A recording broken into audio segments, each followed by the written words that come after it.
এই তোমরা কি শুরু করছো বলো তো? সিরিজ জিতা শুরু করছি। আরে সিরিজ জিতবা জিতো, কিন্তু বারবার সিলেবাস বদলাচ্ছ কেন? আমরা আবার কোন সিলেবাস বদলাচ্ছি? তা নয় তো কি, প্রথম ম্যাচে আমরা পড়ে আসলাম মুস্তাফিজকে, পরীক্ষায় আসলো নাহিদ রানা।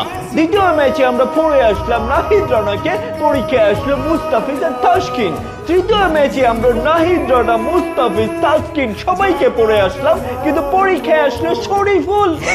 কিচ্ছু করার নাই, আসলে আমরা নিজেরাও জানি না কোন দিনকে ফর্মে থাকবে। আর শেষ ম্যাচের শেষ মোমেন্টে তোমরা এমন করলা কেন? হয় ম্যাচ জিতে যাও, নয়তো হেরে যাও। এমন দোদুল্যমান মোমেন্ট ক্রিয়েট করলে আমাদের কত কিছু যে কান্দে উঠে যায়, তোমরা বুঝো? আরে এ তো আমাদের পুরনো অভ্যাস। এভাবে ছোটখাটো হার্ট অ্যাটাক না দিলে বাংলাদেশের মানুষ খেলা দেখে মজা পায় না।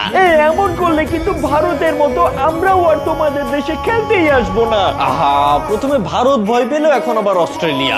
সবাই যদি এভাবেই আমাদের ভয় পেতে থাকে তাহলে আমরা খেলবো কার সাথে?